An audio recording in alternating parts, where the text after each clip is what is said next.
Good day and welcome to Setons Clutch for my third cast in as many days.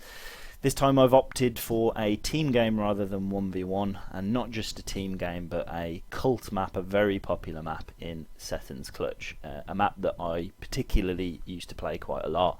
It's a map I still have a lot of affection for, and you can see some really interesting tactics being employed, and all factors of the game in terms of air, land, economy, it's all there. So quite an interesting map from that perspective. I'll run through the players and just explain what each role does for those that don't already know, and let's see what happens.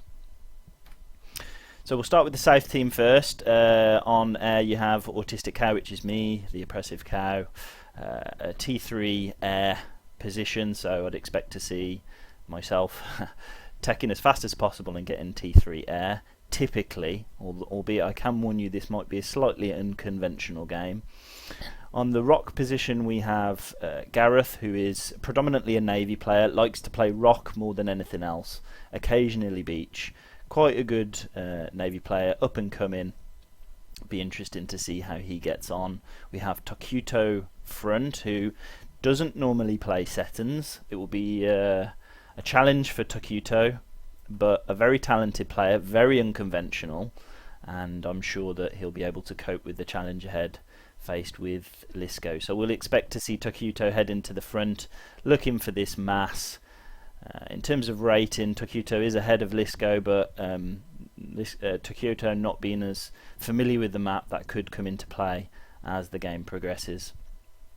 On the beach position we have MLG 420 no scope, a very flexible player, can play all maps, can play 1v1, can play air, land, navy, can do it all. Very much an up and coming player, someone that I've kept a close eye on, and somebody that I really respect.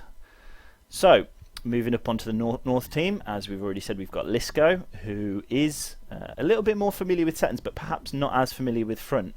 Moving to front, taking some Lobos with him, presumably to attack Tokuto as he reclaims. This mass should be really shared with the team as much as possible. So once Tokuto's or Lisco's bar is full, that mass will then overflow to the teammates. Really vitally important. You would normally see an engineer coming up a little bit earlier just for the additional reclaim. The more mass you get to your team, the more help you can expect. We've got UFC Gladiator on the rock position, very much a Setons regular. He has been playing Setons since GPG. I remember him from GPG, and although his rating's quite low, he's quite useful. So likes to drop and sometimes does some unusual tactics. I can see a drop already going in there from MLG 420 no scope, so we'll keep an eye on that one. And indeed a bomber coming out from Yorick. Yorik's another team game player, not sure about 1v1, but I have seen him on various team game maps. Very useful, very flexible, and somebody whose ratings increased quite quickly over the past few months. And finally we have Laneless, probably the most talented player on their team.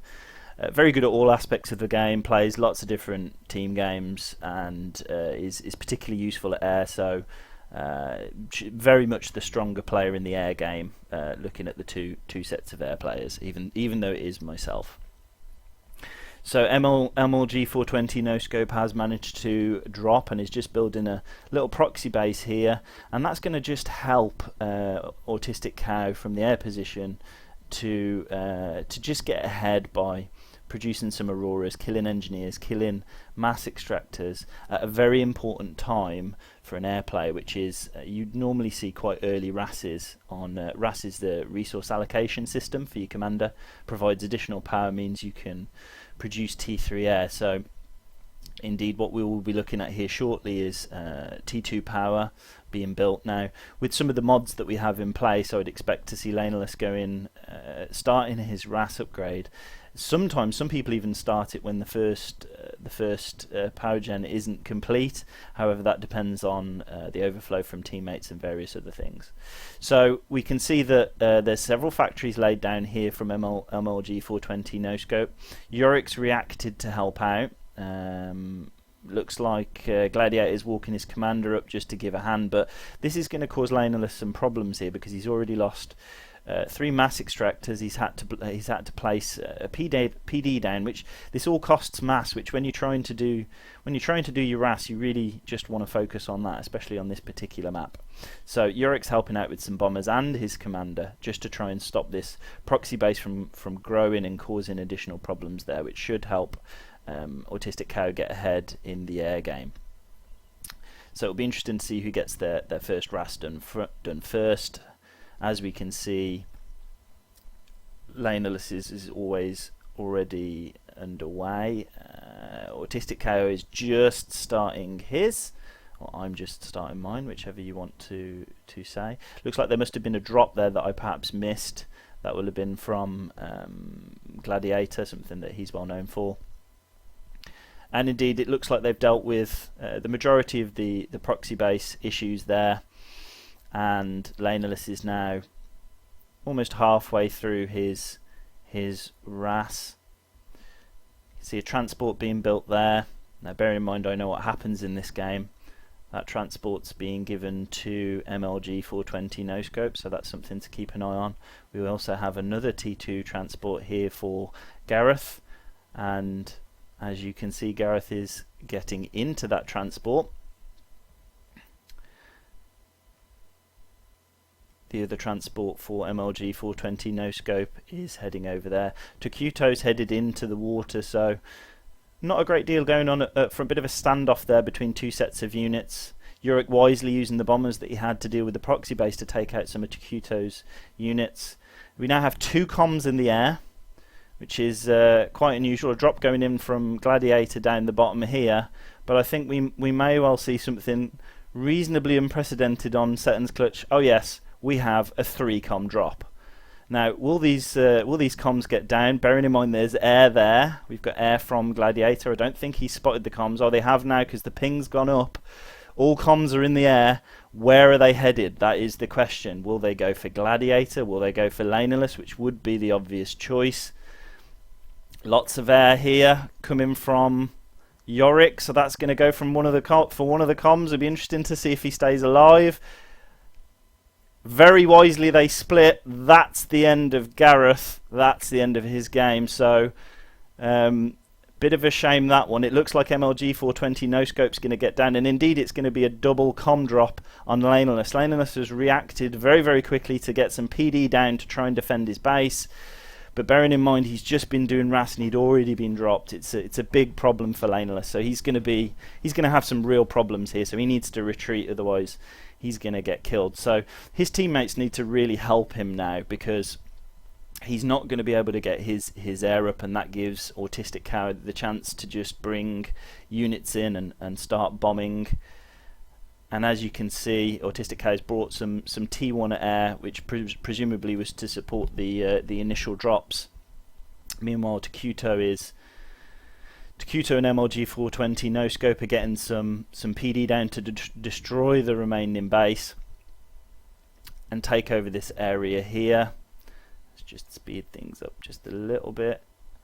Autistic Cow's got the additional base from Gareth.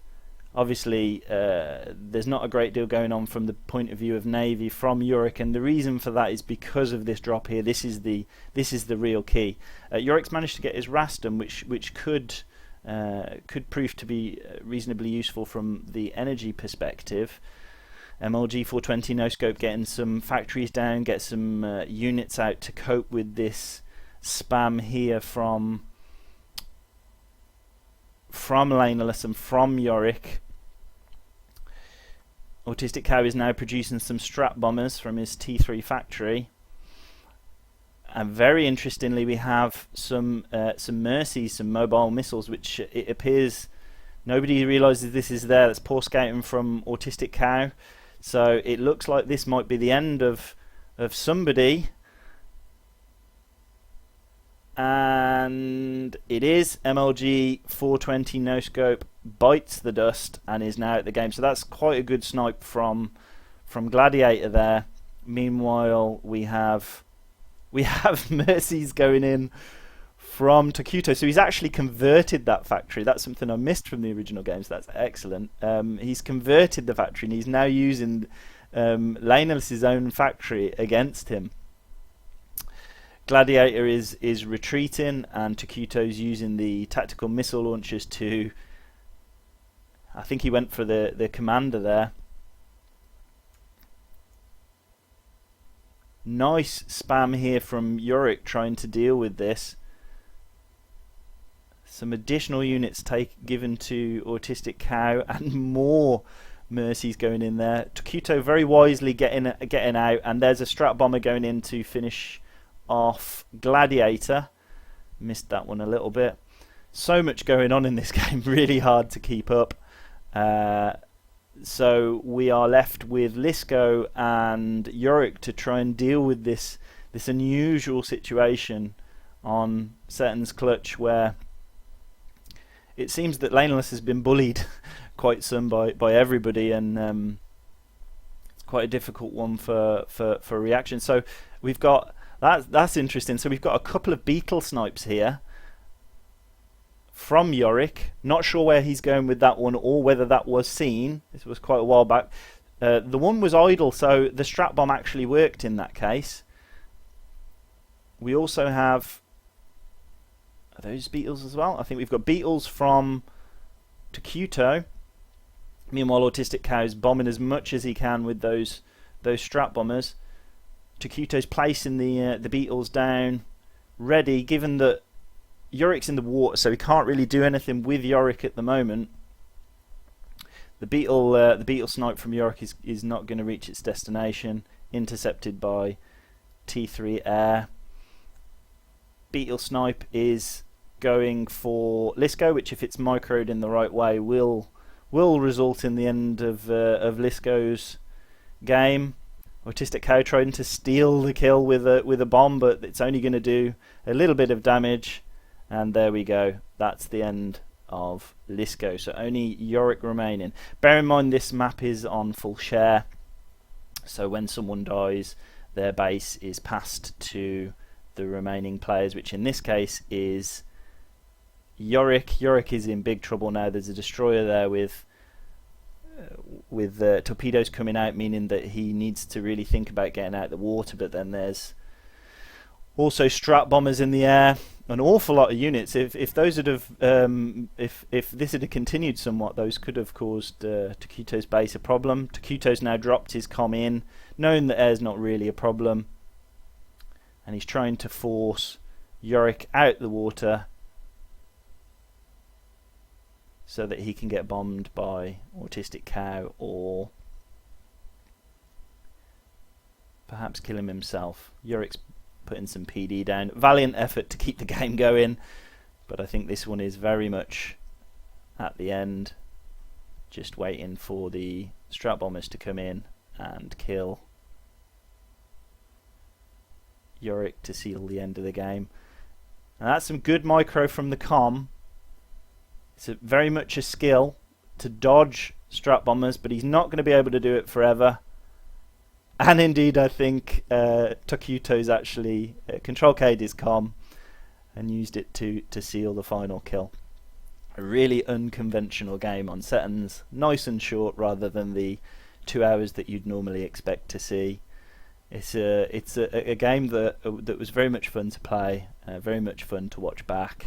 And I hope you enjoyed it. If you have casts that you want to send me, even on large maps like this, especially if they're short or unconventional, I'll be very happy to cast them. I hope you enjoyed. I welcome your feedback. I did get some feedback about the volume on my mic being a little bit too quiet on my previous casts, so I've tried to address that. I hope you enjoyed, and I'll see you soon.